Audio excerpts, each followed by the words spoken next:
Pessoal, boa noite a todos. Tema da aula de hoje, fontes do direito para a introdução ao estudo de direito 2, que é a nossa matéria. Aqui é terceiro período, né? Segundo período, aqui é segundo período, né? Então, introdução ao estudo de direito 2, né? Tema da nossa aula de hoje, fontes do direito, né? E olha só, né?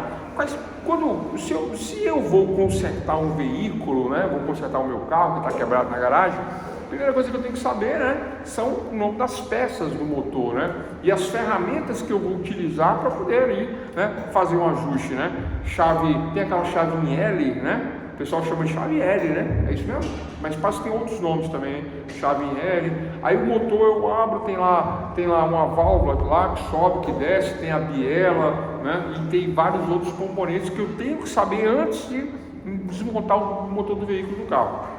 Introdução ao estudo do direito 2 nos introduz a conceitos, nos introduz a saber quais são as ferramentas utilizadas no direito. Assim, porque essas matérias de primeiro e segundo período, elas são introdutórias, né? Sociologia jurídica, filosofia jurídica, teoria geral do processo 1 e 2, né? Ciências políticas, pesquisa jurídica, metodologia, né? Às vezes parece até que não tem nada a ver, mas tem tudo a ver com introduzir o aluno aos conceitos do direito. E hoje nós vamos trabalhar as fontes do direito, né? Se eu vou consertar o meu veículo, eu vou ter que saber quais são as ferramentas que estão na minha caixa de ferramentas. Além de saber o que faz parte do motor, o que faz parte da suspensão, o que faz parte da lataria, eu tenho que saber esses conceitos, né, para poder trabalhar a minha profissão de mecânico, para trabalhar a minha profissão de juiz, advogado, promotor, delegado de polícia, técnico, escrevente, sargento, polícia. Eu tenho que saber os conceitos da área jurídica. Aí eu pergunto a vocês, doutores, vamos fazer uma peça, né, requerendo ao Estado juiz, vamos pedir para o juiz, né, o que diz o direito, a jurisdição, vou pedir para o juiz o ressarcimento de danos, vou pedir o divórcio da minha cliente, vou pedir uma ação de alimentos. E aí, fazendo esse pedido, como que eu devo agir, né? Eu tenho que saber os conceitos, né? Qual é a primeira fonte da qual eu devo beber, da qual eu devo me socorrer? Se eu vou na minha caixa de ferramentas para consertar o carro, qual é a chave que eu vou utilizar? Então, dentro de fontes do direito, a primeira fonte do direito, a primeira é a lei. Então, anotem, a lei é a primeira fonte do direito, né? E a lei decorre de quê, pessoal? Da democracia, um conceito muito discutido hoje em dia, né? A democracia. Democracia, ela muda de acordo com a época, tá? Na Grécia Antiga, nós tínhamos a democracia dos gregos, que era a democracia do cidadão que não era escravo, do cidadão que era comerciante, do cidadão que era letrado, do cidadão que era intelectualizado, do cidadão que tinha posses, do cidadão que tinha escravos. Lembrando que essa história da escravidão, pessoal, não tem nada a ver com pessoas pretas ou pardas ou índios, não existe isso. Na época antiga, na Grécia, naquela época, a escravidão, e muito tempo depois e muito tempo antes, como é que funciona a questão da escravidão? Escravos eram os que perdiam a guerra. Um povo lutava contra o outro, o povo que perdia virava escravo do que ganhou. Era assim, né? Pegava e escravizava, né? E botava como empregado na casa. Então, naquela época, quem é que votava? Quem é que fazia o discurso grego na polis? Quem é que fazia tudo isso? Era o cidadão grego comum, né? Aí vinha os discursos de Aristóteles, Sócrates, Aristóteles, Platão, não necessariamente nessa ordem, lá na Grécia Antiga. Os discursos dentro da polis, né, da polis grega, que são as cidades organizadas, as cidades gregas, e esses discursos eram os discursos democráticos. Para quê? Para ver a questão da coisa pública, da res publicum, né? Res público, a república, cuidar da coisa pública, cuidar da praça, cuidar da fonte, né? Cuidar dos banhos públicos, cuidar da feira, cuidar do comércio. Isso naquela época era assim. Como que é hoje? Hoje é diferente. Hoje a democracia ela é mais acessível, né? Ela é mais acessível a quem? A todos nós. Todos nós podemos, né, participar do processo político, participar da questão da polis, participar da votação, participar votando com sufrágio universal. Mas como que eu discuto a coisa pública em praça pública na época? Por isso que eu falo que a democracia muda de época para época. Na época se discutia, hoje eu elejo tá certo? Eu atribuo mandato de outorga de poderes, mandato eleitoral, elegendo o meu representante. Então eu tenho a democracia através do meu representante. Então eu vou lá e voto no meu político, no meu vereador, se for estadual. Aqui no Distrito Federal não tem vereadores, né? Tem deputados distritais que na verdade são vereadores, né? É um nome mais chique, ganha um pouquinho mais, mas são vereadores, né?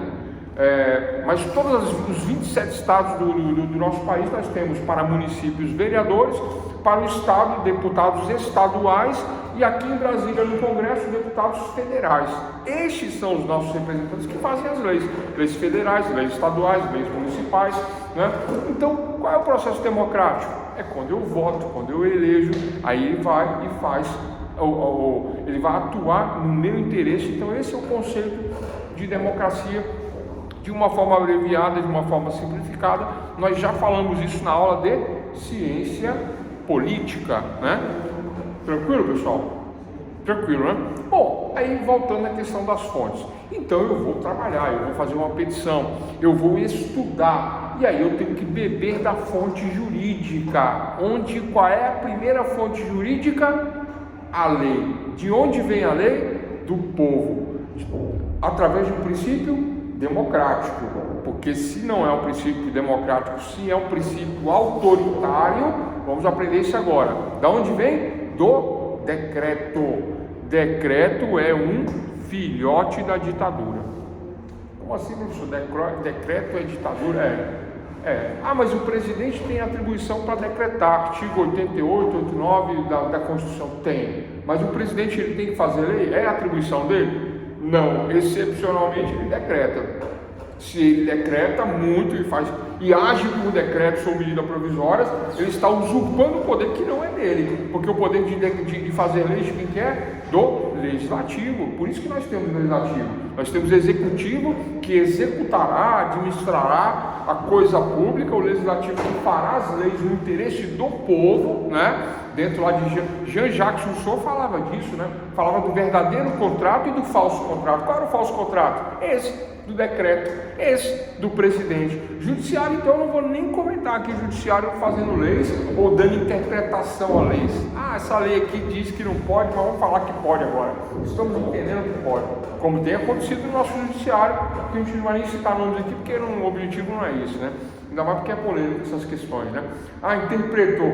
A interpretação da lei, a hermenêutica, ela existe, mas quando existe uma obscuridade, quando existe algo nesse sentido. Não para qualquer lei você... Não, hoje eu entendo que cabe prisão em segunda instância. Agora eu entendo que não cabe. Não, mas estava certo, agora não cabe, ele volta atrás. Foi o que aconteceu. Então não é dado ao judiciário ficar fazendo esse tipo de interpretação, modificando a lei. Isso é usurpação do poder, isso é errado. A lei não admite isso, né? O sistema hermenêutico não serve para isso. E a mesma coisa o decreto. A mesma coisa a medida provisória. A medida provisória, ela é para medidas excepcionais. Excepcionalmente eu preciso administrar, excepcionalmente eu, presidente da República, faço uma lei, uma medida provisória, que tem um prazo provisório, que aí poderá votar ela e virar uma lei ou não, medida provisória. Vocês vão ver isso depois, em direito constitucional, a questão da medida provisória. Mas aí o tradicional, democrático, polido, correto, escorreito, claro, é a legislação pelo legislativo. Esse é o correto. Legislação pelo legislativo. Tranquilo? Então qual é a primeira fonte do direito? Lei. Como eu faço a lei? Como surge a norma? De onde decorre a norma? Aí vem os requisitos que nós já vamos falar. Mas a primeira questão é a lei, né? Bom, não havendo lei, somente se não houver a lei, não vai ter essa de executivo e nem vai ter esta de judiciário fazendo lei ou dando margens, dando interpretações e etc e tal, né? Mas é claro que excepcionalmente pode haver sim, né, uma interpretação do judiciário em uma lacuna da lei, pode haver uma interpretação até do executivo numa lacuna da lei, porque o direito não admite lacunas. Vamos lá, pessoal, nota isso, direito não admite lacuna. O que é lacuna? Lacuna não é branco, não é amarelo, nem é vermelho. Lacuna é vazio. Um espaço lacunoso é um espaço vazio. Então, O direito não existe o vazio, não admite o vazio, não admite a lacuna. Então, havendo uma lacuna no direito, havendo um vazio, havendo um espaço não preenchido, eu devo interpretá-lo, aí sim, para isso que serve a hermenêutica. Não havendo a lei, eu devo interpretar, eu devo preencher esse espaço lacunoso por analogia com uma outra lei, uma lei que tem as mesmas características. Aí eu faço a pergunta polêmica, vamos ver quem sabe responder essa aí. Todo mundo costuma errar isso aí por causa de ideologia. Todo mundo erra por causa da televisão. Não vou citar canal não, nem ninguém não, mas o pessoal erra por causa da ideologia que é pregada errado. Pessoal, não existe mídia isenta. Toda mídia que recebe, o patrão que paga e que manda. Fala assim, não, eu estou te pagando, você vai publicar o que eu quero, não é o que você quer. Então não existe mídia isenta. Então então eu não vou criticar as mídias porque eles são pagos para contar mentira, E se pagar direitinho, conta a verdade também. Depende do acordo, do acerto, Não tem essa. Então o que acontece? Então a mídia vem trazendo ideologias, fazendo tendências com o objetivo de vender, de ganhar dinheiro. Então a gente sai da mídia, esquece tudo isso aí, E a questão da lei. Então eu me proponho a pergunta que não quer calar, Existe o crime de homofobia? Essa é a pergunta. Quem arrisca responder? Existe o crime de homofobia? Tá 2-0 por enquanto. Eu acho que 2-1. Eu acho que existe homofobia. Hã? Não, mas existe o crime existe o crime de homofobia? Você ficou no meio do humor aí, mas existe de homofobia, mas na verdade não é dessa forma. O crime não tem tipo assim. Então vamos lá. Abuso sexual. Vamos responder. Assim. Vamos responder. Olha só como é que é polêmico, Não existe o crime de homofobia. Professor, mas como assim? Se eu pego a internet, tá lá crime de homofobia, a televisão liga crime de homofobia, todos os canais crime de homofobia. Não existe crime de homofobia. Não existe. Mas como assim não existe? Não existe. Ah, mas e se eu sofrer, se alguém for homofóbico comigo e tal, como é que eu faço? Existe o crime de racismo.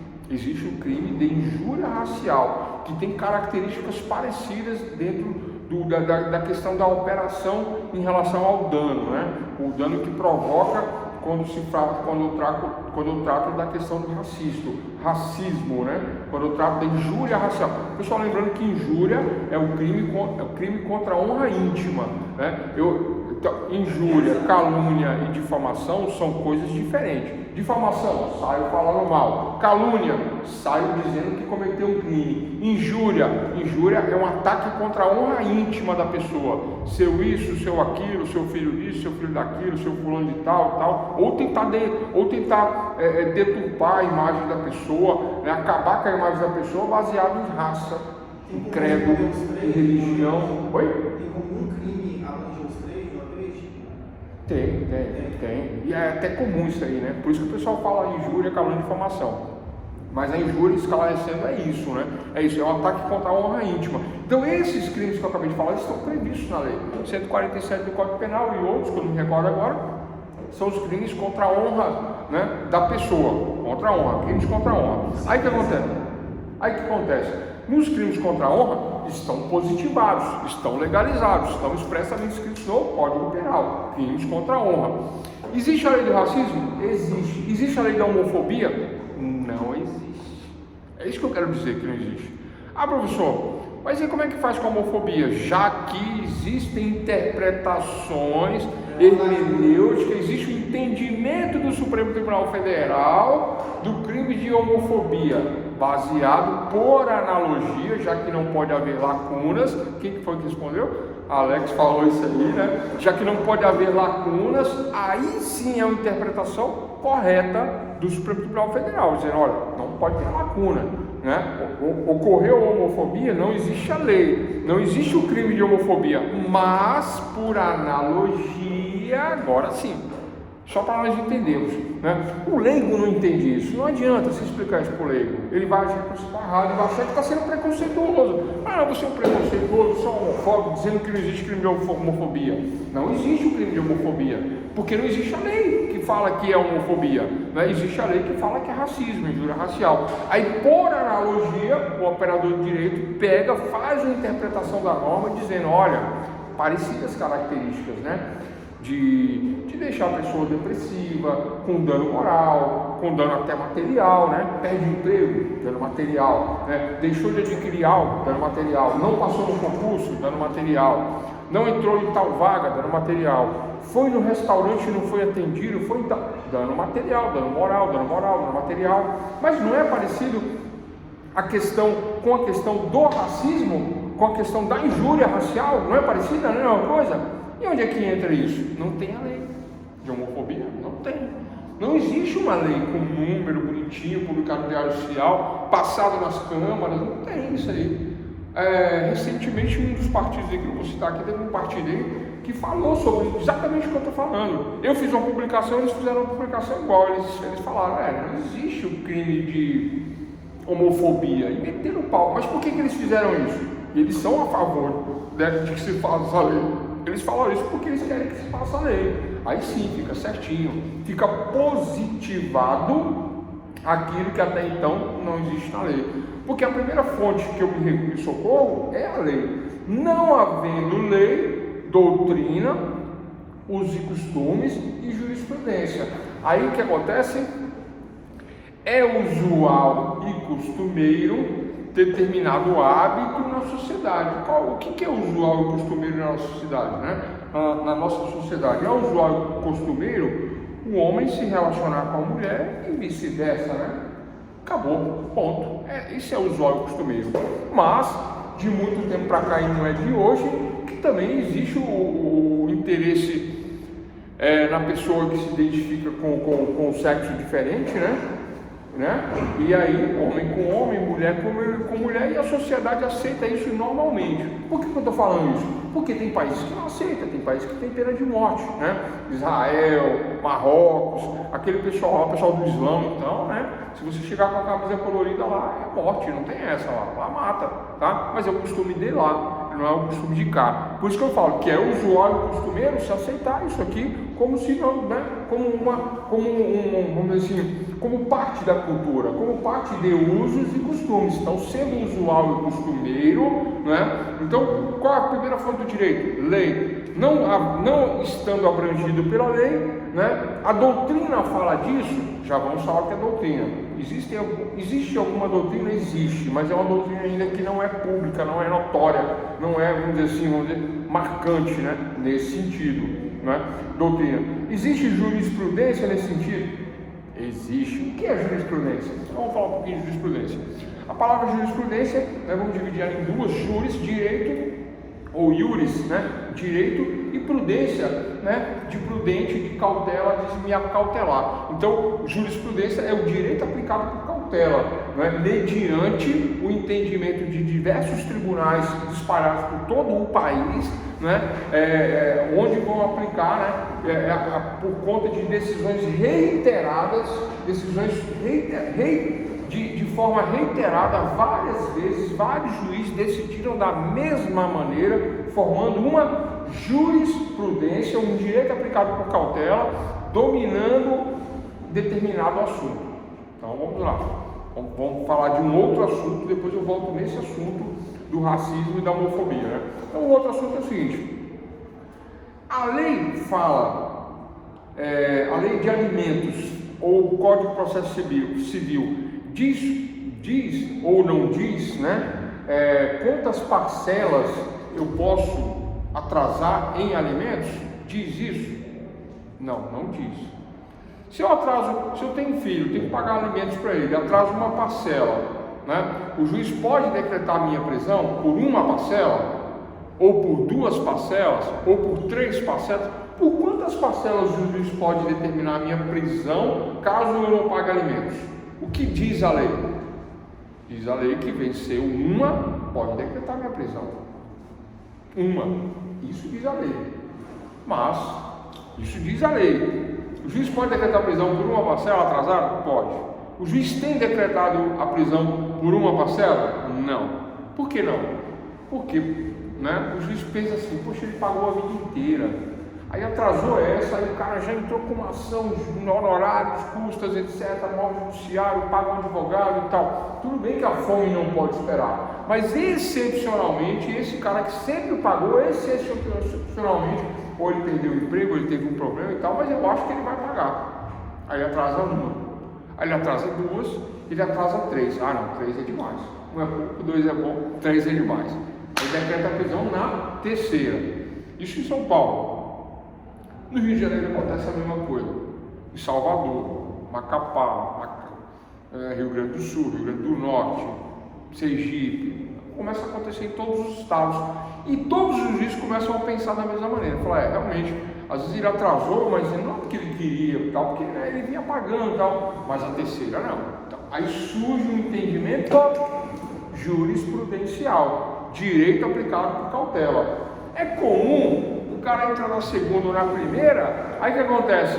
Não dá tempo nem de citar o réu, move todo o judiciário, custas e etc. Não dá tempo nem de citar o réu. O que acontece? O cara vai e paga. Processo perdido, dinheiro do judiciário, isso e aquilo que o cara vai e paga.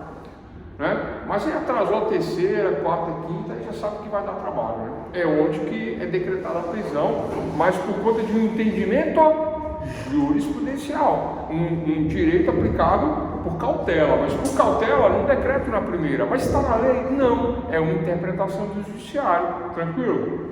Vamos dar um exemplo, busca e apreensão de veículo, precisa atrasar 3?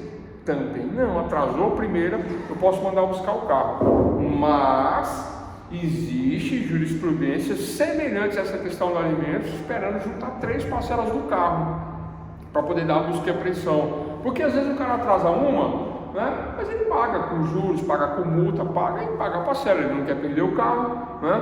Aí o juiz fica segurando, ou não dá, ou, né, o juiz dá um despacho dizendo, né, pedindo para guardar e tal, mas a lei fala que pode sim dar busca e apreensão, de forma liminar. Oi? Dá tempo de chegar ao conhecimento do juiz? Oi? Tipo assim, por exemplo, como o senhor disse, em caso de atraso de parcela, essas coisas, indo mais de automóvel, dá tempo de chegar no juiz, assim, em questão de dias, assim, um atraso de uma parcela, no caso que o senhor falou? Olha só, é parecido com a questão dos alimentos. Existe já uma jurisprudência dominante. O juiz é obrigado a cumprir a jurisprudência? Não. O juiz é obrigado a cumprir a doutrina? Não. O juiz é obrigado a cumprir usos e costumes? Não. O juiz é obrigado a cumprir a lei? Sim. E a lei fala que atrasou a primeira, pode pedir o carro. O juiz fala que atrasou a primeira, pode pedir alimentos. Mas se existe um entendimento jurisprudencial e a jurisprudência é um direito, né, que acautela o judiciário de não ter esse tipo de problema, olha só, entra 100 pedidos de busca e apreensão do veículo por atraso de uma parcela. Os caras nunca atrasaram, não quer perder o carro. Aí o que acontece? Entra, eu mando buscar o carro, tem custas, tem isso, tem guincho, manda para o pátio, tem todo o problema. Só que é uma parcela só uma. Sabe o que o cara faz? Tá aí, ó, paguei, aí paga no processo, me devolve meu carro. Aí é todo o problema para devolver o carro de novo. E ele é obrigado a devolver. Não é legal? É legal. Então aí existem princípios dentro do processo, né? Que nós estudaremos esses princípios, por exemplo, em teoria geral do processo 1 e 2, né? Por exemplo, o princípio da economia processual, o princípio da celeridade, da oralidade, né? O princípio da ampla defesa do contraditório, né? O banco quer o carro, o banco não quer carro de ninguém, o banco quer o dinheiro acrescido de juros de correção monetária, né? Ele empresta o dinheiro para você comprar o carro. Aí,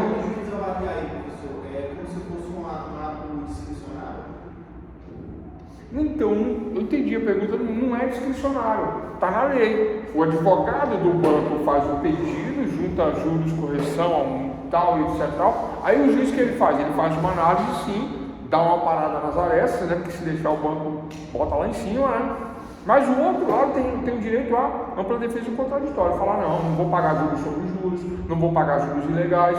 Ah, mas você assinou o contrato. Eu falei, mas o contrato, quando ele é leonino, quando ele é contrato adesivo, quando ele é um contrato de adesão, eu nem nem li esse contrato, a letra é tão pequena que quem fez não consegue ler. Eu nem li, eu comprei, estava precisando de um carro, fui lá e comprei, mas não vale, para mim não vale, não me interessa, eu não estou de acordo com esse contrato. Vamos rever as cláusulas. Contrato leonino, contrato abusivo, direito contratual. Aí o juiz, isso na ampla defesa do contraditório. Aí o juiz analisa e fala, ele tem razão, por isso que a jurisprudência manda esperar 3 parcelas, 2 parcelas 3, esse dá uma folga. Agora na terceira aí já não tem jeito, aí já fica abusivo, né? Aí o juiz manda pegar o carro mesmo e o carro fica preso. Eu já tirei vários carros, vários, o cara devendo 2, o cara devendo 3, como que eu fiz? Consignei o valor e pedi o carro de volta. O juiz falou, realmente está pago, devolve o carro. Sem juros, sem correção, sem honorários, sem nada. Depositei só uma parcela pura, integral. E falei do contrato abusivo. Aí o outro lado falou, mas cadê os acessórios? Eu falei, não, os acessórios a gente discute depois, porque eu não estou inadimplente. Me devolve meu carro e vamos discutir o resto. Aí devolve o carro, o juiz manda devolver. E aí discute o resto. Acaba perdendo às vezes, mas aí paga a diferença, né? Ou se não perde, faz um ajustezinho por conta da abusividade, da questão dos juros, porque é muito pesado os juros no nosso país, né? E tem sim a questão dos juros sobre juros, que é ilegal o juros sobre juros, tem essas questões todas, que aí sabendo discutir, aí pessoal, aí por isso que tem advogado que ganha processo, tem advogado que não ganha. E tem gente que fala assim, não, mas isso não depende do advogado. Depende. Se o advogado sabe trabalhar, se o advogado sabe fazer conta, conhece o sistema legal de juros e tal, ele ganha. Ele inverte o negócio, né? Se o advogado não sabe, existe uma tendência muito grande para que vai perder. Professor, mas aí é culpa do advogado? Às vezes né? E é culpa do advogado ganhar? Às vezes o cara é muito bom que ele convence no cálculo ali, ele convence até o contador do outro lado. E o contador do outro lado fala, vamos fazer um acordo. E acontece isso muito, eu já vi isso aí na prática, né? E o banco não quer o carro de ninguém, o banco quer carro para quê? É um maior prejuízo ficar mantendo esses galpões lotados de veículos e depois queimar o veículo dos outros aí, né? Abaixo da média de preço do mercado em leilões, aí ele é ressarcido de uma parte e o cara ainda fica devendo para ele, é um bom problema isso aí, para o banco, para a parte. O banco quer o dinheiro, se você pagar direitinho, está tudo certo, não é o combinado? Então é isso, né? Então a primeira fonte do direito é a lei, né?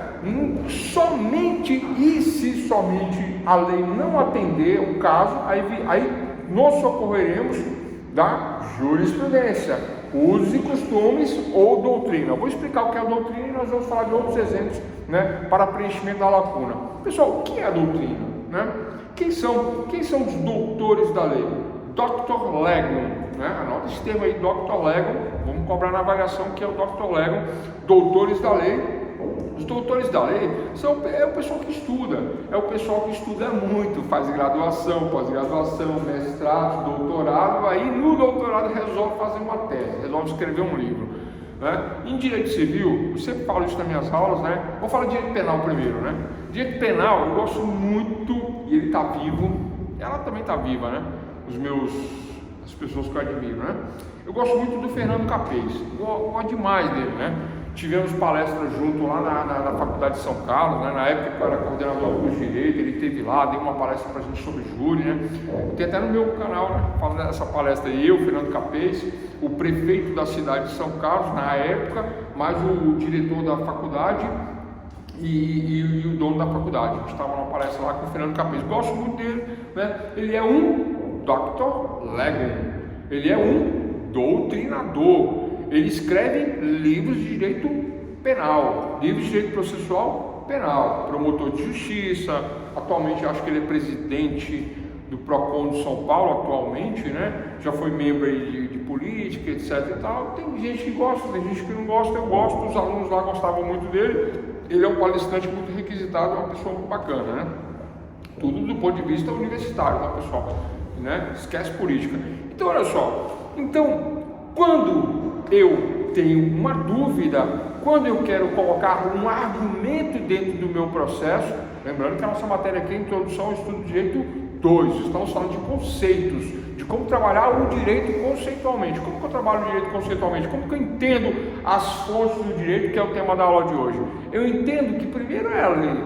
Não havendo a lei, ou havendo a lei, mas havendo a necessidade de esclarecer através da hermenêutica de Hermes. Depois eu vou falar de Hermes. Quem que era Hermes? Era filho de Zeus, que é Júpiter, casado com, né? Ele tinha várias mulheres, mas a mãe de Hermes, né? Hermes, ele tinha uma característica. Ele tinha um dom de interpretação de línguas. Parece coisa de crente, né? Mas Hermes, ele tinha o dom de interpretar línguas. Então ele fazia uma rápida interpretação e ele era rápido como mensageiro, Hermes, né? Então o que acontece? Então esse deus Hermes, que dá o nome hermenêutica, entenderam agora? Por que Hermes? Por que hermenêutica? De interpretação, né? Quando tinha que dar um recado para os humanos, a língua dos deuses chamava Hermes. Fala assim, Micael, vai lá, você que dá o recado lá.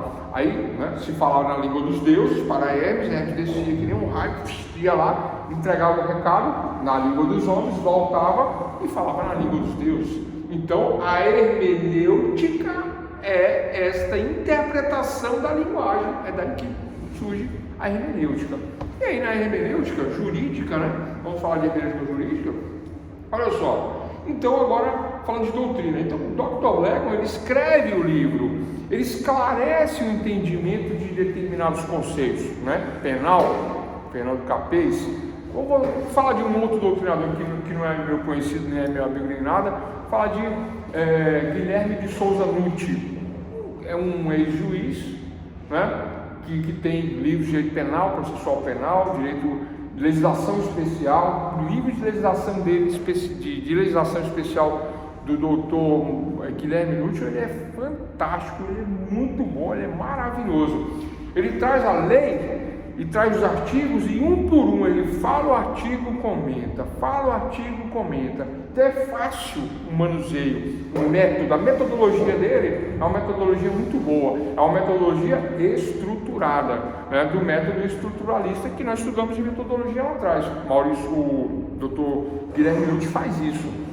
Fernando Capês não tem uma metodologia estruturada, né? Ele é conceitualista e trabalha de uma forma diferente, né, dentro de uma lógica mais tradicional. Ele vai comentando, dando um histórico, né, algo mais nesse sentido aí, mas não deixa de ser uma excelente doutrina.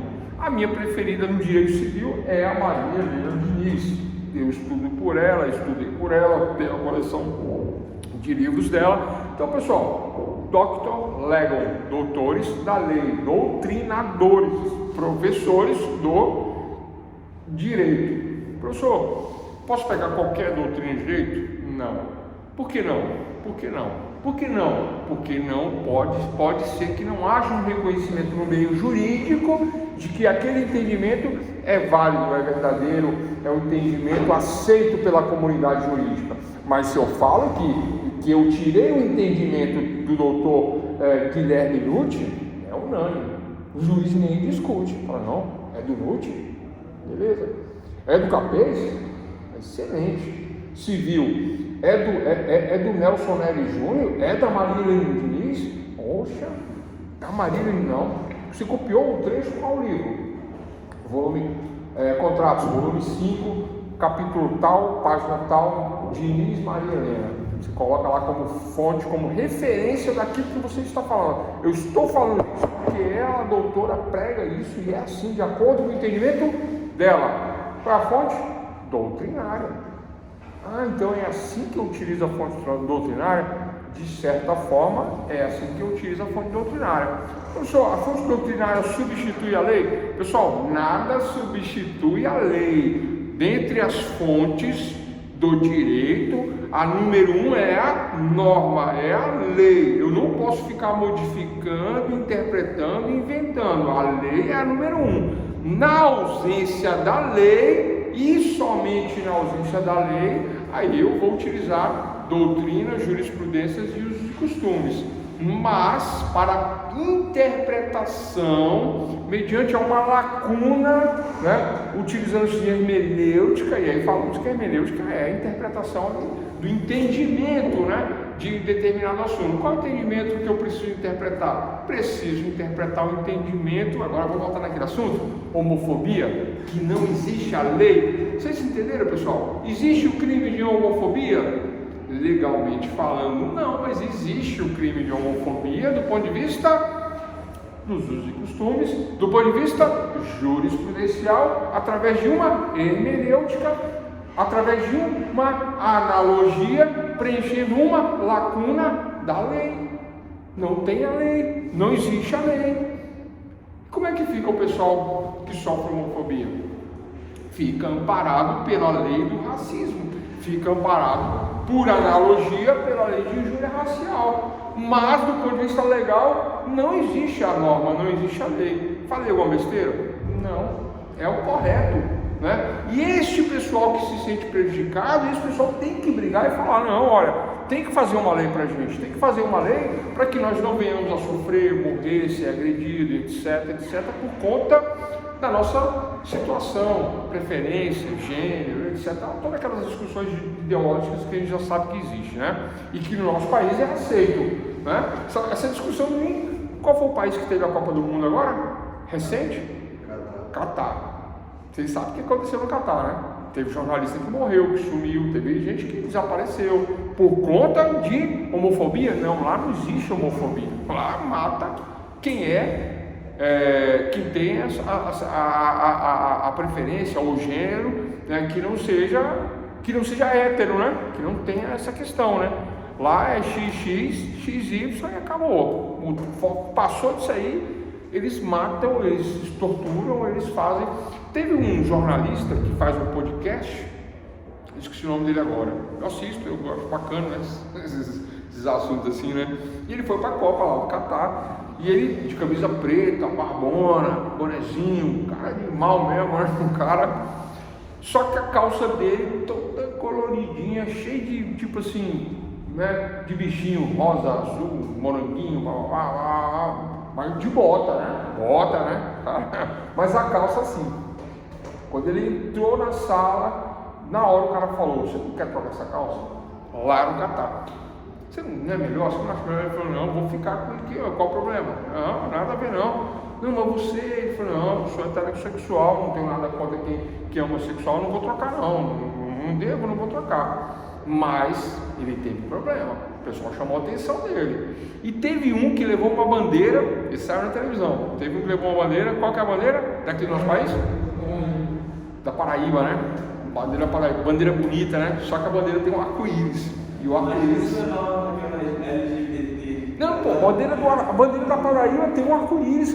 Pensa na gravidade, né? O cara foi isolaram o cara, pegaram ele, levaram, jogaram num canto e ia dar fim nele. Aí falou: opa, fulano de tal, bandeira da Paraíba, tal, do Brasil é assim. Até explicar, a pessoa correu risco, né? Agora, se leva a bandeira LGBT, aí já era. Aí é caixão, não tem conversa, não tem acordo, né? Aí falou assim: professor, mas aí o Brasil não pode intervir, fulano? Não pode. Por que não pode? Aula de constitucional, aula de ciência política. Por que não pode, doutores e doutoras? Aqui vocês sabem a resposta. Costume não. De país para país. Aula de direito internacional também. Soberania. O país é soberano. Aqui vocês não mandam não. Aqui é nossa regra. Brasil. O que pode no Brasil? Pode isso, pode aquilo, pode assim, pode assado.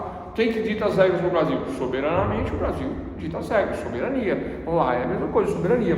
E eles avisaram que era proibido, parece que bebida no estádio de futebol, parece que foi proibido as bebidas lá, não é isso mesmo? Proibido, não tinha negócio de cerveja lá não. E mais essa questão aí, tá? Que para nós é homofobia, para eles não tem um negócio de homofobia não. Para eles é um crime gravíssimo, sujeito até pena de morte.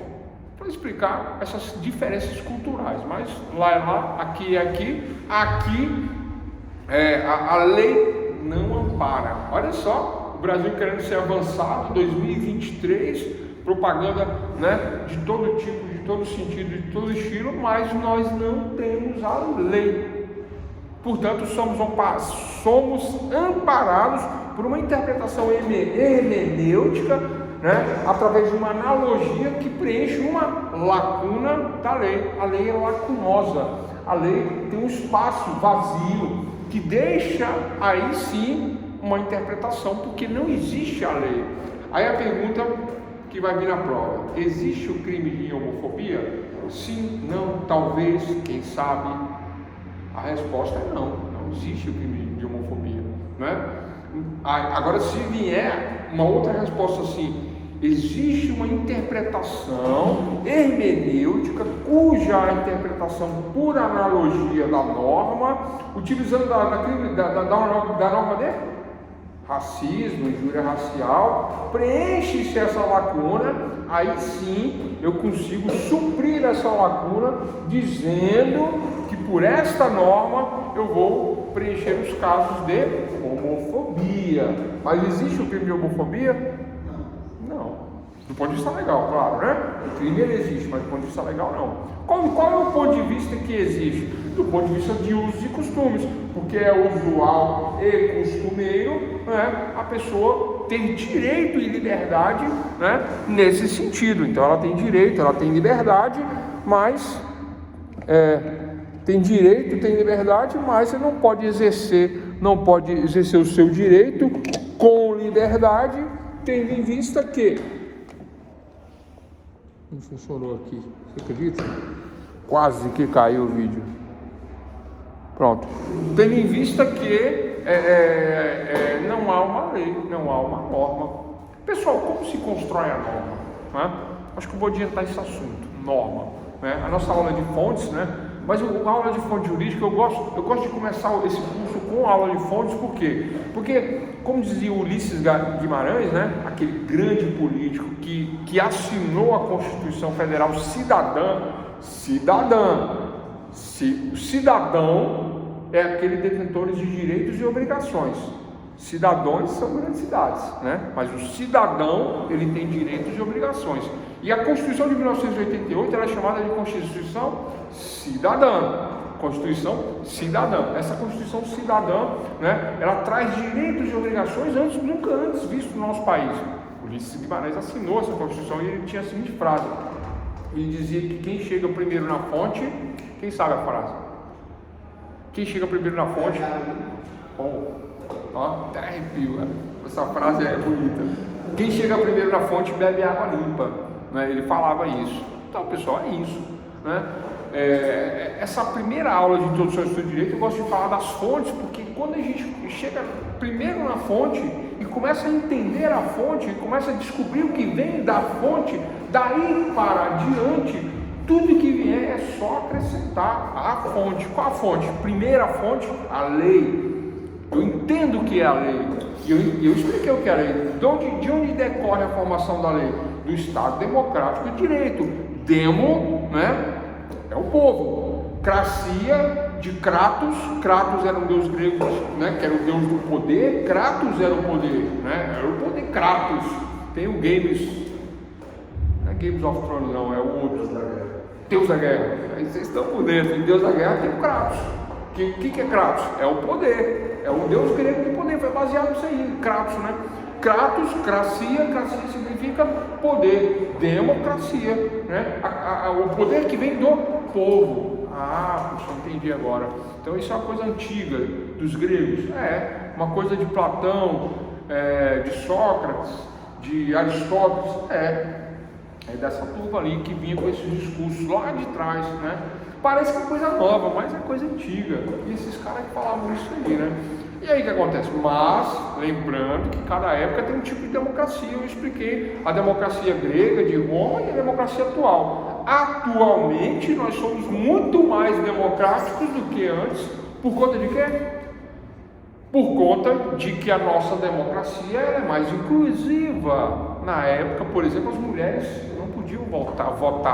E até bem pouco tempo atrás, mulheres do nosso país também não votavam, as mulheres do nosso país. Hoje as mulheres do nosso país, elas votam. Professor, de quando isso? Não estou me lembrando a data, mas é recente, né? E a nossa democracia, quem sabe exatamente a data que nós passamos a ser um país democrático? Quem sabe mais ou menos? Mais ou menos. 1985, 8. 85 foi a transição, né? 88 a Constituição Cidadã, excelente, feito por Ulisses Guimarães. Porque Ulisses Guimarães dizia isso, né? Quem chega primeiro na fonte bebe água limpa. Ele tava... O pessoal chama de carta magna, né? Ou carta maior, ou lei maior, né? Por que isso? Porque todas as outras leis têm que estar em acordo com a Constituição. Quem estiver em desacordo com a Constituição será inconstitucional. Existem leis inconstitucionais? Existe. Se eu for explicar aqui vai demorar mais a aula, né? Mas eu posso dar um exemplo. Eu vou dar um exemplo. Poderia dar vários. Existem várias leis inconstitucionais no nosso país vigente, né? Mas não quero falar muito sobre isso não, porque é polêmico. Mas eu vou falar de uma, tá? Vou falar de uma, porque eu falo, eu provo e ninguém vai poder discutir. Lei dos crimes hediondos. É uma lei inconstitucional? Era inconstitucional. Porque ela vedava a progressão do regime de penas para presos. E na Constituição Federal, salvo engano, no artigo 5º, não me lembro exatamente qual é o artigo, diz que todo preso, sem exceção, não interessa qual crime se cometeu, tem direito à progressão de penas. Está lá na Constituição. Aí vem uma lei e diz que não, que é proibida a progressão. Como é que chama isso? Inconstitucionalidade, ilegalidade. Uma lei inconstitucional, uma lei ilegal, uma lei que não pode ficar. E ficou muito tempo essa lei aí, ó, e os advogados, pau, habeas corpus, e tal, atacando.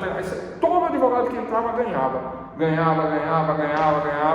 Aí veio o Sérgio Moro, em 2019, não me lembro o dia, mas em dezembro de 2019, lançou um pacote anticrime e regularizou essa questão. Deu direito à progressão para qualquer crime. Ainda trocou aquele negócio de fração, que era difícil de entender, 1/6, 2/3, 1/4, ele trocou tudo por percentual. 16%, 25%, 36%, 50%, ele trocou tudo por percentual, ficou mais fácil e deu progressão para todos os crimes, inclusive os crimes hediondos. Aí a norma passou a ser constitucional, que era inconstitucional. Mas essa progressão aí, ela não ficou acima, no caso, antigamente era 1/6, né? 2/5, né? Assim funcionava. Agora foi em porcentagem, no caso, não é isso? Ficou em porcentagem, alguns casos aumentou, só que aí, vamos lá, o que acontece? Lei material, não lei processual, né? Se a lei é material, vale a lei velha. Então quem está pelo sistema antigo continua progredindo com 1/6, que é o menor, que é o mais favorável ao réu. Não é assim? Não interessa se a lei muda, sempre tem que favorecer o réu. Se não favorece, não vale. Mas se favorece, vale o que favorece. Agora, para os novos casos, aí todos se adequam a uma progressão e aí fica valendo o quê? Fica valendo agora a questão constitucional. A lei de execução penal, lei 7.240, acho, né? Que é esse o número. Essa lei de execução penal agora ela está, né? E a lei dos crimes hediondos está agora tudo de acordo com esses critérios constitucionais. O artigo 112, né, da lei de execuções penais foi todo modificado. Tirou de frações para percentual, né, e tirou a inconstitucionalidade. Carta magna, pergunta do nosso colega, carta magna é a carta maior, é o ato. Agora, por que ela é maior? Aí a pergunta. Estamos falando de leis, estamos falando de doutrina, estamos falando de jurisprudência, estamos falando de usos e costumes. Por que a lei, a carta magna ou carta maior, né, dizem que esse termo é errado, né? Mas eu concordo com carta magna, carta maior, Constituição Cidadã, né? Eu concordo com isso, com esses termos. Agora, por que carta magna? Por que carta maior? Né? Por que soberana? Boa, por que soberana? Porque esta norma, Constituição, que constitui o país, que forma o país, é a base do país, é a Constituição, é a base. É daí que eu sento no meu parquinho, lá no meu condomínio que eu acabou de inaugurar, que quase nem tem moradores, tem meia dúzia, a gente sempre fala assim, pessoal, vamos fazer umas regras aqui. Você lembra da aula de ciência política? Pessoal, vamos fazer umas regras aqui, como que usa o lixo, o elevador, piscina. Sabe o cara que mora no primeiro andar? Ele sai correndo, pula pelado, cai na piscina. Não pode, né? Vamos fazer uma regra, dizer que isso não pode? Vamos fazer uma regra para usar o lixo e tal? Vamos fazer regras? vamos fazer uma assembleia, vamos constituir um estatuto para o condomínio. Isso é a Constituição. A Constituição do país começa assim. Então se constitui norma, que exemplo tosco que eu dei, né? Mas esse exemplo assim que a gente não esquece nunca, né? Então olha só, então se faz a Constituição, inclusive o artigo 1º da Constituição. Eu já dei aula de direito constitucional, né? Eu gostava de direito constitucional, né? Eu gostava muito desse artigo 1º, né, da Constituição, porque é ali que fala da cidadania, fala da soberania, fala do espaço, do território, da formação do Estado como Estado. Que hoje em dia eu nem falo mais só de Estado, eu falo de Estado-nação. Lembra desse conceito lá em ciências políticas, né? Eu falei até do Corinthians, né? Corinthians é uma nação? Não é? O pessoal falou que não, mas é. Mas não é um Estado, porque não tem território. Tem povo? Tem povo. Tem sentimento? Tem sentimento. Tem símbolos? Tem símbolos. Né? Tem até sentimento até demais, né? Mas não tem espaço, né? Ah, mas e no clube lá da Gaviões e tal, não sei o quê, né? Não, ali não, pessoal. Ali é um barracão particular, mas que paga IPTU, que paga, né? Particular, mas o Estado fiscaliza, controla, não é um espaço independente. Eu assisti um filme, como é que é? Ilha das Rosas. Quem eu já ouviu falar assim? Ilha das Rosas. Pensa num filme bom sobre direito constitucional, sobre Constituição do Estado. O cara descobriu que ele não podia fazer as coisas que ele queria, que o Estado fiscalizava ele. Aí ele constrói um carro, esse cara no filme, ele constrói um carro, ele constrói um carro totalmente diferente e começa a dar uma volta. Quando ele dá uma volta, a polícia, por que seu carro está sem placa? Ele falou, meu carro não precisa de placa, foi eu construí, o carro é meu. Ele falou, não tem essa não, tem que placar o carro. Aliás, sabe, vamos recolher o carro, recolhe o carro dele. E ele ficou indignado com aquilo, ele falou, pô, mas o carro não é meu, eu construí tudo, por que eu tenho que botar a placa? Porque a placa é a fiscalização do Estado. Tranquilo. E ele começa a ficar indignado com essa questão de norma, de lei, de fiscalização, né? Lei, doutrina, os costumes, jurisprudência, né? Ele não queria estar sobre esta égide, sobre esta supervisão. Do ponto de vista do direito, ele não queria estar sobre isso aí. E aí o que acontece?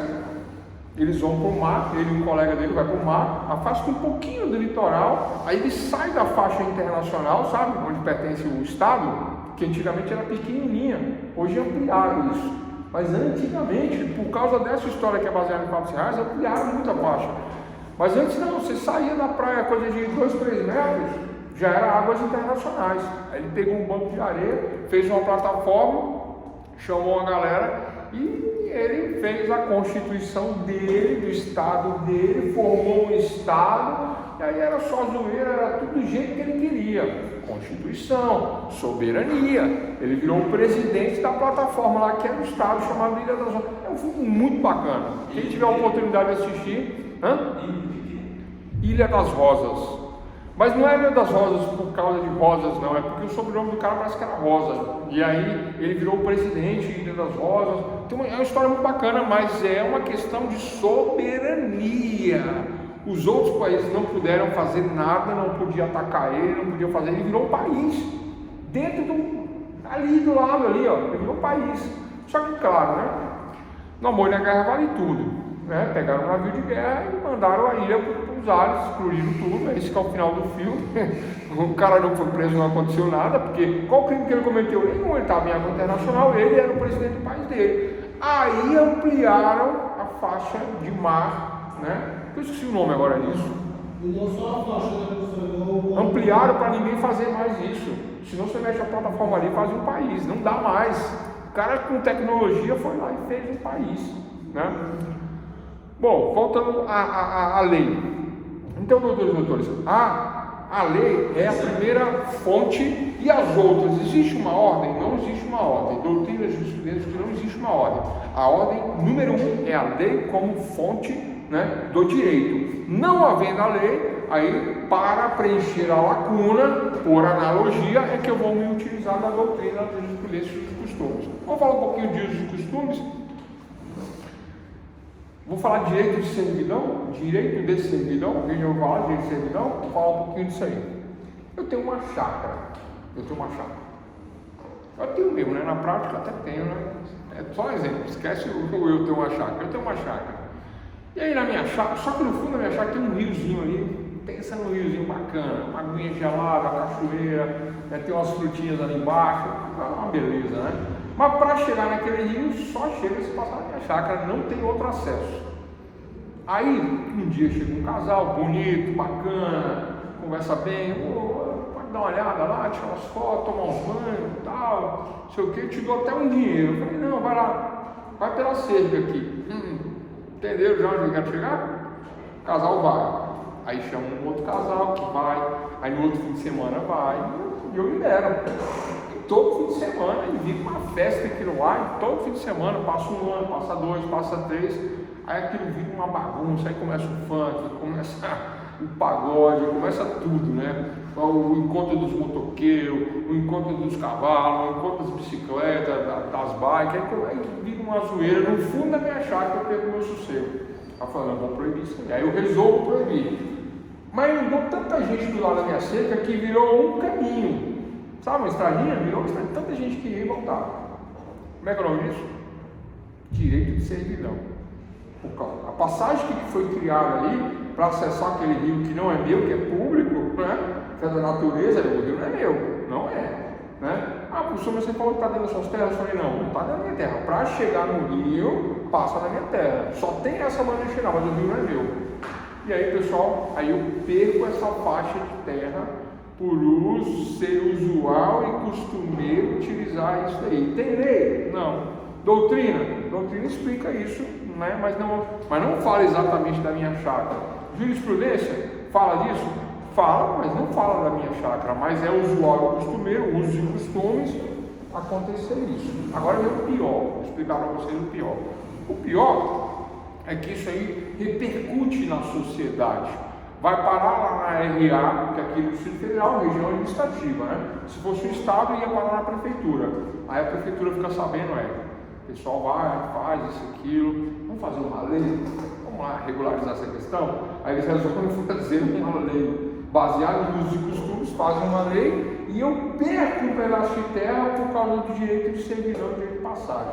Isso é um exemplo que eu dei. Na prática isso existe, na prática já aconteceu, mas o pior não é nem esse exemplo, tem outros, né? Outros casos de servidão, que é assim, divide toda uma área em chácaras, em fazendas, etc e tal, aí o cara comprou uma fazenda num negócio mais bem, sabe, de difícil acesso, aí toda vez que ele vai na fazenda dele, ele passa na minha casa, faz amizade comigo, né? Toma um café, me traz uma mexerica, me traz um agrado, me traz uma carne seca, me traz uma garrafa de pinga, a gente senta, a gente toma e fica amigo. E toda vez ele passa na minha casa. Mas ele sempre passa. Ô, vizinho, trouxe um negócio para você aqui, você vai gostar.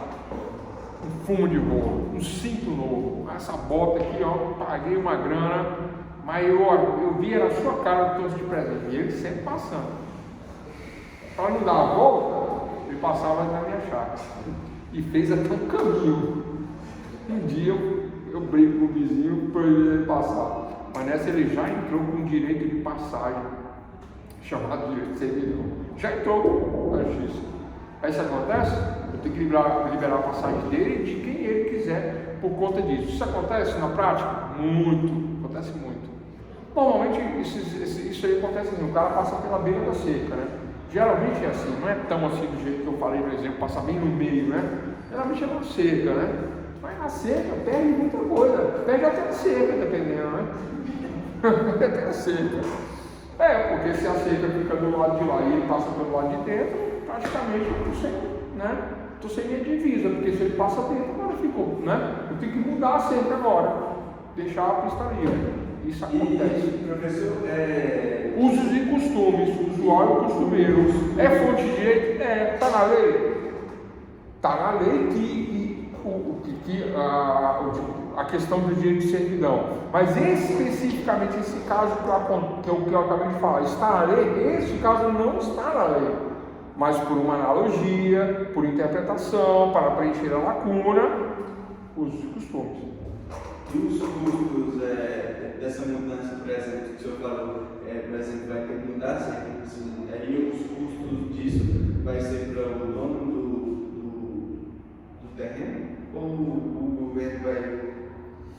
prefeitura ou... Então, a lei também fala que não pode haver um enriquecimento ilícito, mas eu não estou vendendo a terra, não estou dispondo da terra, não vai... Se deu, ela vira uma passagem pública, esse que é o problema. Vira uma passagem pública, mas ela vira uma passagem pública, aí depende da discussão que vai ter no processo, tá? Mas a grosso modo, eu perco. Por que eu perco? Porque parece que não atende a finalidade social da terra. Eu não uso a terra, parece. Então, é verdade, eu não uso. A finalidade social dela qual que é? É o cara passar. Ele usa desse argumento de finalidade social, de fins sociais, ele usa o argumento da servidão, ele passa e não tem quem faça tirar ele, e nem mesmo indenização, mas dependendo de como foi feita a questão. Hoje em dia tem que tomar muito cuidado, viu? Com essa nova política aí, que fala sobre a finalidade, só fala sobre os fins sociais da terra, e não está errado o governo está correto, está na Constituição, está correto. Eu tenho uma terra e não uso ela para nada, não cumpre a finalidade social da terra, eu vou ter dor de cabeça, vou ter problema. Ah, professor, mas o direito de propriedade? Eles são ali meio conexos, né? Eles são até que... Existe até uma contradição em cima disso aí, até mesmo que eles estão no mesmo artigo, no artigo 5º. Então tem que tomar cuidado para não perder a terra por conta dos fins sociais da terra, né? Da finalidade. Eu tenho lá 100 hectares de terra e não uso. Aí tem um fulano que não tem nada e ele vai querer montar em cima e falar, não, você não usa, mas eu vou usar. E aí tem um problema. E o direito de propriedade, que está sendo ameaçado, que também é constitucional. Né? Então vira um conflito isso aí, né? Isso entra em o cara vai entrar com os campeões e vai falar que a terra não atinge os fins sociais e que ele precisa para poder sobreviver, para plantar, para colher. Aí ele entra. Só que quando ele entra, se eu agir rápido, eu tiro ele. O problema é que as pessoas às vezes não agem rápido, ou às vezes não conseguem agir, ou às vezes a justiça aí vira. Questão de aluguel, quando há menino pequeno e tal, é difícil você conseguir tirar a pessoa da casa também? Aluguel? Então o aluguel não tem dificuldade porque existe uma lei, né? A legislação, né, do inquilinato. Eu esqueci o número da lei agora. Essa lei é muito protetora do dono da propriedade. Tudo ali só protege o dono da propriedade. Não pagou o aluguel, se aciona, 15 dias você já tem que ter obrigatoriamente por lei um despacho do juiz já dando reintegração de posse com aluguéis, percas e danos, juros, correção monetária, honorários de advogado e despejo. Dentro de haver criança na casa? Não interessa. É muito comum isso aí, viu, pessoal? Vocês vão ver muito na vida de vocês. Eu tenho 20 anos de advocacia. É muito comum a pessoa assim falar assim: quero ver o juiz que vai me tirar daqui, eu com 5 filhos. Juiz?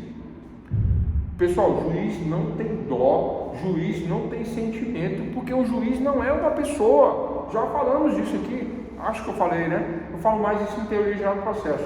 O juiz é o Estado, o juiz, ele não é uma pessoa, ele é uma pessoa que representa o Estado. O Estado não tem sentimento, não tem dó. O Estado tem que cumprir a lei. E aí não tem essa de tem 5 filhos, tem 10 filhos. Não, você foi lá, fez um compromisso, assinou um contrato. Aí se você tem 10 filhos, né? Eu como juiz, eu estou vendo aqui as provas, e as provas me dizem que embora você tenha 10 filhos, juntou aí a certidão de nascimento dos seus 10 filhos, mas você não pagou o aluguel. O direito de propriedade está acima dos seus 10 filhos? Não está acima dos seus 10 filhos, mas nós temos que cumprir a lei e o contrato, pacta sunt servanda. O contrato faz lei entre as partes. Qual é a lei? Não é pagar o aluguel, você não paga agora e quer ficar e alega que tem 10 filhos. Isso não é legal, isso não está na lei. Isso não é usual, costumeiro, doutrinário, jurisprudencial, não é jurisprudencial. Né? E se for... O que acontece às vezes, tá? O que acontece às vezes, né? É o juiz que fala assim, não, tem 10 filhos, então vamos dar o conselho tutelar lá. Vamos tentar uma ajuda para essa família que precisa de uma ajuda. Vamos cadastrar nos programas sociais do governo. Vamos dar uma ajuda financeira. O juiz pode fazer isso aí, né? Mas não o juiz vai fazer isso porque tem sentimento e disciplina. Não, o Estado, o juiz, vai mobilizar os recursos do próprio Estado, aí agora do Executivo, e utilizando-se a lei, assistente social, isso. Aí os assistentes sociais vão lá, né? Oferecem o dinheiro, guarida, cadastram nos programas sociais, mas a pessoa vai sair.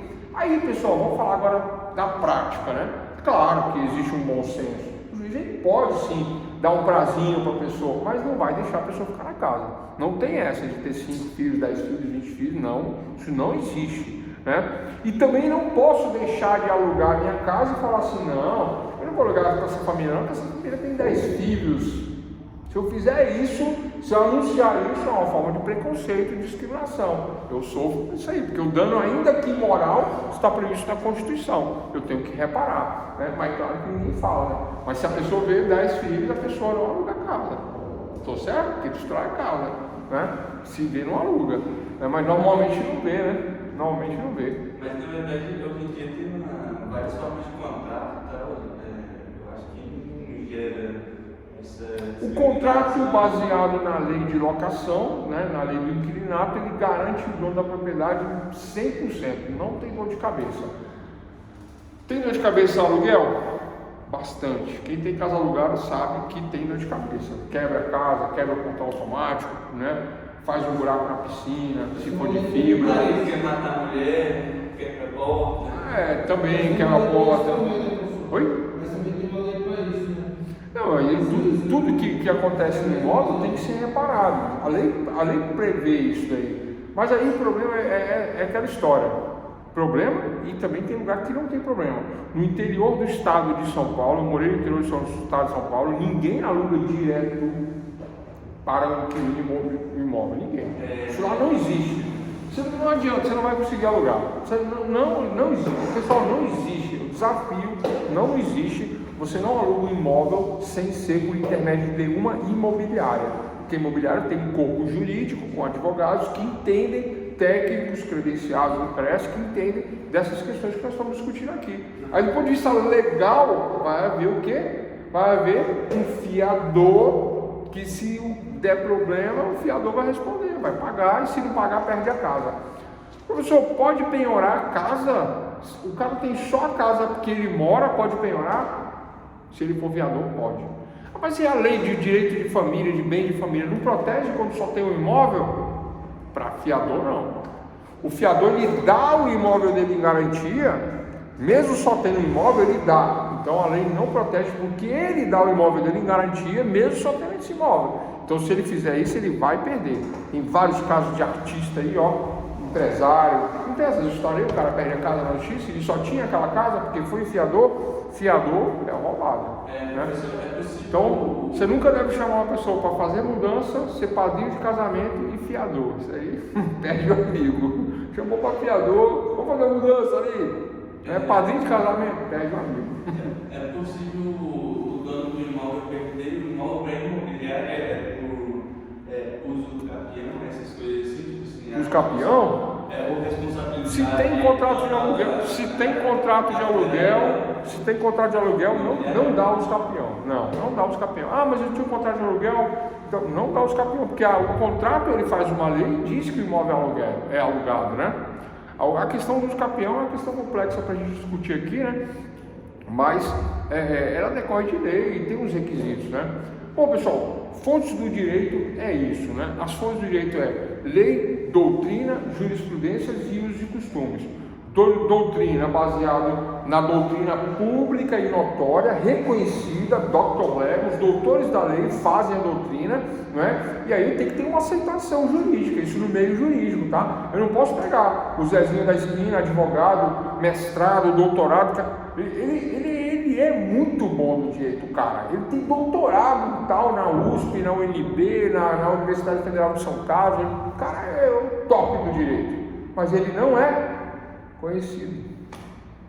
Ele não tem aquela credibilidade pública e notória. Ele não conseguiu divulgar a obra dele a ponto dele ser um doutrinador recomendado, reconhecido e que venha a estruturar o direito, né? O pessoal fala de arcabouço aí, agora inventaram esse termo, que na verdade não é inventado, é um termo do direito, o arcabouço, né? Arcabouço significa uma estrutura.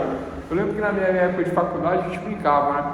Quando o professor falava uma palavra nova, a gente anotava e falava assim, opa, deixa eu acrescentar aqui no meu arcabouço jurídico, que é a estrutura, né? A formação do conhecimento. Hoje se fala em arcabouço tributário, que é a mesma coisa. As bases do entendimento deles para fazer a questão dos tributos, o arcabouço tributário. O arcabouço jurídico é o conhecimento jurídico, né? Então, do ponto de vista das fontes do direito, tem umas leis, né? Em primeiro lugar, e somente se não houver a lei, aí virá a doutrina, jurisprudência e usos e costumes. Bom, esquece tudo, vamos falar em usos e costumes. É a partir do que é usual e costumeiro dentro de uma sociedade, né? A norma, isso eu vou falar na aula que vem. A norma o fato, o valor e a norma. Fato, valor e a norma. Eu ia falar na aula de hoje, mas vou deixar para a aula de amanhã. O fato que ocorre dentro da sociedade, ele é valorizado ou não valorizado. Matar uma formiga é um fato valorizado? Não pode falar palavrão, eu falo, foda-se a dane-se a formiga. Não pode falar isso, né? Matar uma formiga é um ato valorizado? Não, dane-se a formiga, né? Tem valor matar uma formiga? Não faz, né? É isso mesmo, pessoal. Fato, valor, né? Agora, matar uma pessoa, não pode, professor. Você está ficando maluco, né? Matar uma pessoa, onde se viu isso? Fato valorizado dentro da sociedade. Esse fato tem valor. O fato que é valorizado, ele é usual e costumeiro não praticarmos o homicídio dentro da sociedade, porque existe um valor. Qual é o valor, pessoal? A vida. A vida é valorizada. A proteção à vida é valorizada. Vamos proteger a vida. Vamos positivar esse direito? Não, está vivendo aqui no meio do nada e tal, né? Não existe nenhum país, eu estou num território aqui aleatório, né? Vamos voltar à época de Moisés? Não tinha nem lei, né? Saí lá do Egito, estou no deserto, estou lá. Tem lei? Não tem. Festa, churrasco, bagunça, não era assim? Dizem que era assim, né? Mas, né? Existiu aquela ideia de que eu não deveria matar o meu coleguinha, né? Não, matar não. Existia aquela ideia de que eu não deveria ir lá e tomar a mulher do meu colega, né? Existia aquela ideia, né, de que eu deveria amar o meu Deus, né, acima de todas as coisas, né? Existiam ideias dessa maneira, ideias normais, independente de estar escrito, independente de qualquer situação, existe isso, usual e costumeiro dentro da sociedade. Fatos valorizados. Matar alguém, a vida é valorizada. Fato, valor e agora, portanto, a norma. Então, do fato valorizado surge a norma. Fato, valor e norma dentro de uma teoria chamada de teoria tridimensional do direito, que é o assunto da nossa próxima aula, né? A gente vai falar de fontes, dando uma revisão, vamos voltar nas lacunas, vamos voltar na questão, né? Vamos discutir nessa questão da homofobia, o que é lei. Eu vou falar de outras leis que são inconstitucionais, eu falei de uma, vou falar de outras, e aí a gente vai entrar em fato, valor e norma. E por que é tridimensional? Quando eu falo de dimensão, eu falo de algo palpável. Pego esse apagador aqui, eu consigo tocar nele e tal, né? E eu vejo que ele é tridimensional, né? Porque ele tem várias dimensões, eu consigo verificar, eu consigo ver, né? Quando eu falo de bidimensão, eu falo de um plano, né? Se eu estou no chão e eu vejo só o chão e não vejo mais nada, eu só vejo duas dimensões, o próprio chão, né? E eu tenho que olhar de um lado e do outro, porque não tem lado. Aí eu falei assim, pessoal, mas não tem lado de cima e lado de baixo? Tem, bidimensional. Eu consigo ver o outro lado? Não, mas tem, bidimensional. Aqui eu vejo vários lados, tridimensional. Eu chamo de tridimensional, né? Por que isso que eu estou falando isso? Porque a teoria da norma, a teoria tridimensional do direito traz 3 dimensões e diz que fato é algo palpável, valor é algo palpável. E o fato valorizado, e é desta concepção de fato valorizado que surge a norma. Se o fato não tem valor, como matar uma formiga, não surge a norma dizendo não pode matar a formiga. Tanto faz a vida da formiga. É isso que eu quis dizer anteriormente, que eu falei no besteira, que é tipo dane-se a formiga. Porque, né, não tem valor matar a formiga dentro da sociedade. E não adianta ninguém falar, tem sim, tal, não tem, se tivesse tinha lei, né? Mas e no caso da homofobia? existe a integração da norma, existe a integração por lacuna, via lacuna, por conta da importância.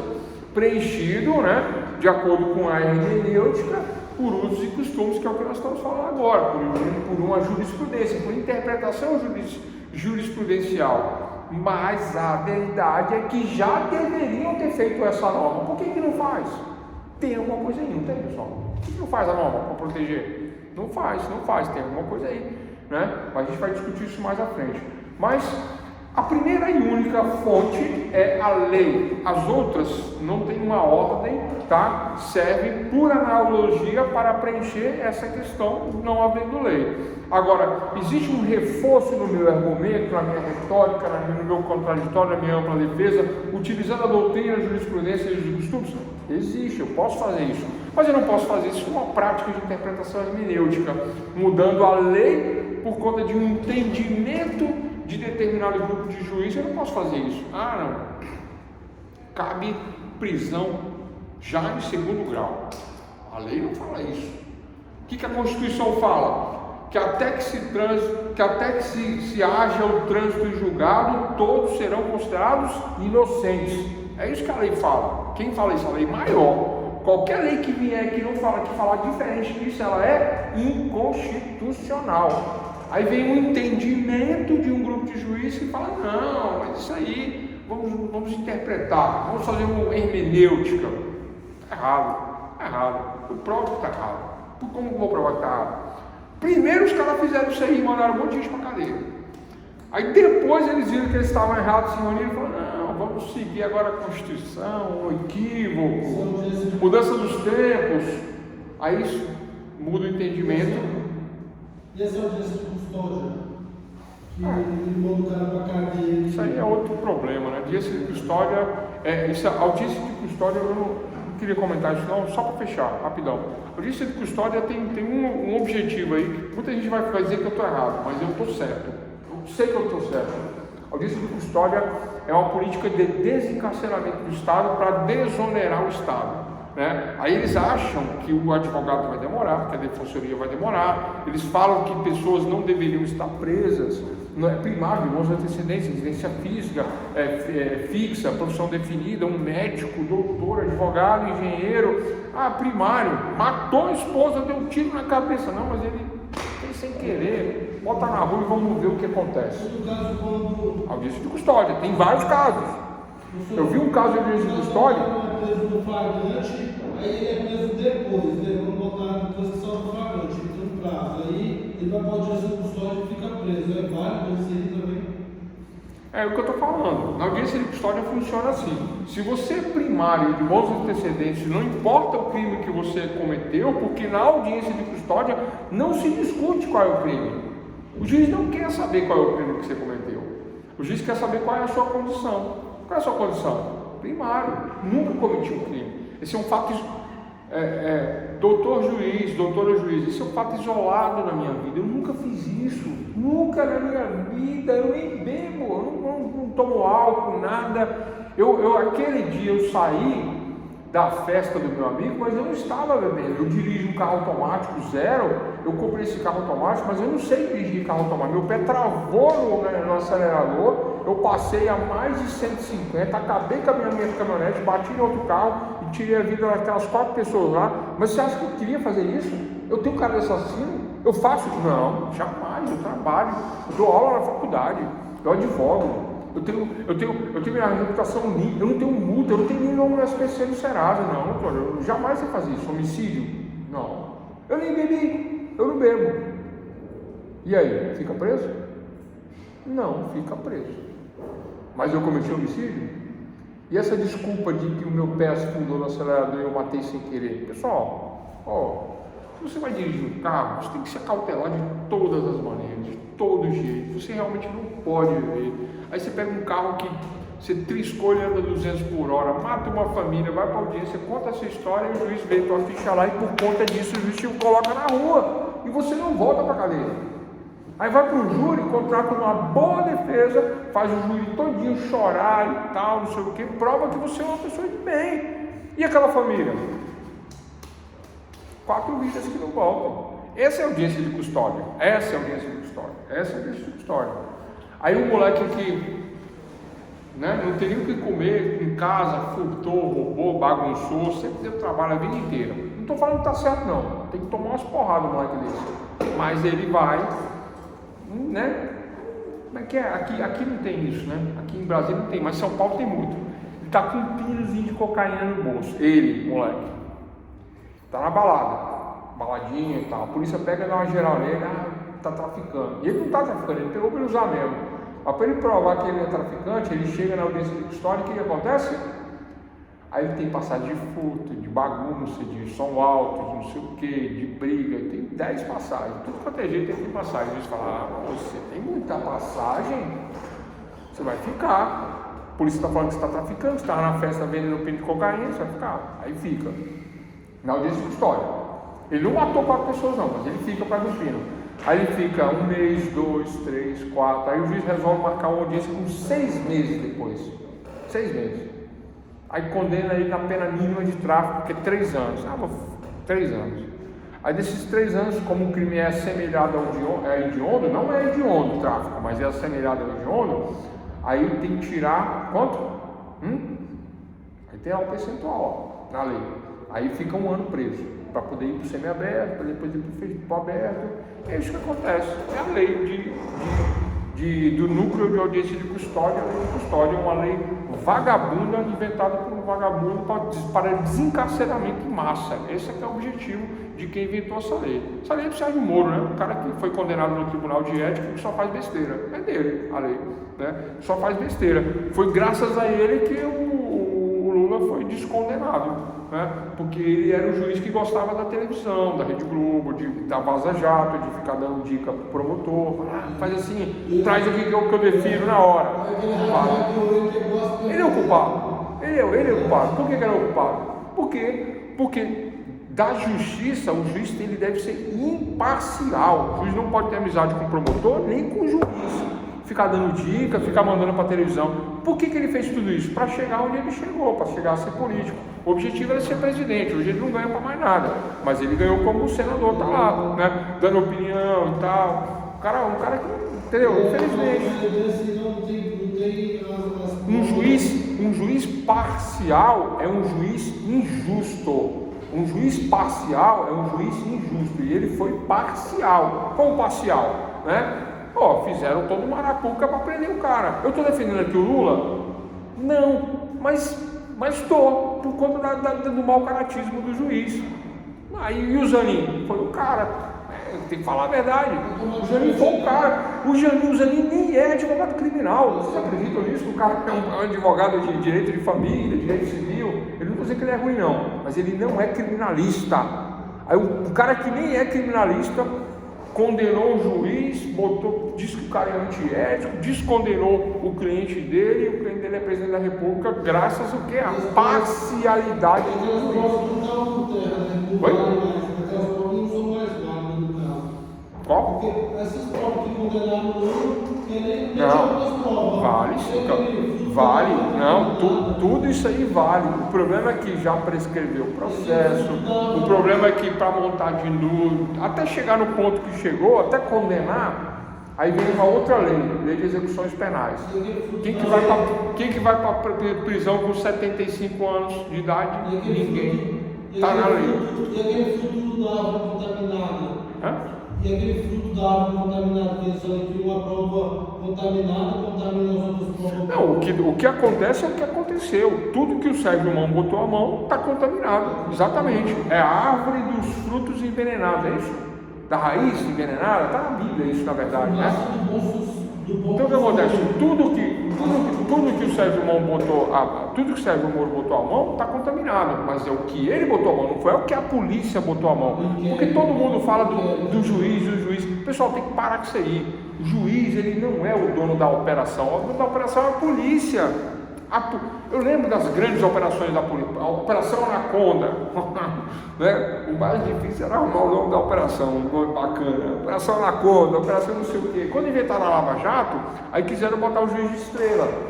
Aconteceu essa merda, né? É isso que está acontecendo, por causa da parcialidade. é um princípio que eu trato em Teoria Geral do Processo 1, nosso curso mais à frente, onde diz que o juiz parcial é um juiz injusto. É isso. Agora, pessoal, para finalizar aqui, introdução ao estudo do direito, introduz vocês ao direito, e a primeira peça para nós compreendermos o direito é isso, né? É as fontes do direito. Onde eu vou beber, né, no direito? Qual a primeira fonte? A lei, depois doutrina, jurisprudência e usos e costumes. Dentro da teoria tridimensional do direito, segundo Miguel Reale, né? Não o Miguel Reale pai, que já faleceu, né? E no livro Lições Preliminares de Direito, ele fala que Hans Kelsen, né, dizia que a solução da nossa sociedade era positivar tudo. Kelsen falava isso, Hans Kelsen dizia, tudo tem que ser escrito. Vamos fazer lei para tudo. Se andar na rua tem que ter lei, se fazer isso tem que ter lei, se fazer aquilo. Hans Kelsen dizia isso. Mas o positivamento excessivo dentro da sociedade traz um engessamento intelectual, traz um engessamento da norma, traz um engessamento de usos e costumes, doutrina e jurisprudência. A sociedade evolui, mas fica engessada porque a norma não evolui. Mas Kelsen tratava desse assunto dessa maneira. Weber, né, meu xará, dizia que não, fala não. E a subjetividade, aquilo que está ali na cabeça, a forma de pensar, a forma de agir, a forma do pensamento, a evolução dos usos e costumes, como por exemplo essa coisa dos transgêneros, né? Transgêneros que eu falo do ponto de vista do gênero sexual, né? De se compreender de uma forma ou de outra, do ponto de vista que a sociedade nossa aceita. Então existe uma progressão dentro da sociedade. Pessoal, não é evolução, é progressão, né? É progressão. Ah, vamos usar maconha todo mundo, vamos usar cocaína, vamos usar crack. Isso é evolução? É lógico que não. Mas é uma progressão? É uma progressão, mas não é uma evolução. Isso é até uma involução, né? Querer se destruir é involuir, não é evoluir. Mas eu posso chamar de progressão, então existe uma progressão na sociedade. Então, fato valorizado gera norma. Qual é o fato que está sendo valorizado e discutido atualmente através de uma interpretação que eu sou contra? 4 votos a favor da liberação da maconha, né? Ah, mas o tráfico é proibido e vai liberar a maconha. Vocês veem que tem um conflito aí? Tem um conflito. Como é que eu vou? É proibido e eu vou comprar de quem? Está liberado eu vou usar, mas eu vou comprar de quem se é proibido? Ah, você pode plantar na sua casa. Não pode plantar, porque o plantio vai continuar sendo prescrito como ilegal no artigo 34 da própria lei 11.343 de 2006. Vai estar, é proibido plantar. Ah, mas eu vou plantar só até 60 gramas, que nem falou o ministro. Ah, mas a planta vai dar 60 gramas, a planta vai se enquadrar nisso aí, nessa norma? Então, está tudo errado essa questão aí. Essa questão está errada. Então, dos usos e costumes, né, dentro da teoria tridimensional do direito, dentro da teoria de Weber, né, ele dizia, olha, a sociedade ela evolui, né? Como que a sociedade evolui? Ela não evolui, ela progride, ela muda os usos e costumes. Weber falava isso aí. Quem que Weber defendia? O ministro que está votando nessa questão da progressão, né? Dizendo que vai liberar, né? Nessa evolução. Aí a lei vai ter que mudar, porque o fato deixou de ter valor ou tem um outro valor agora que vai gerar uma outra norma.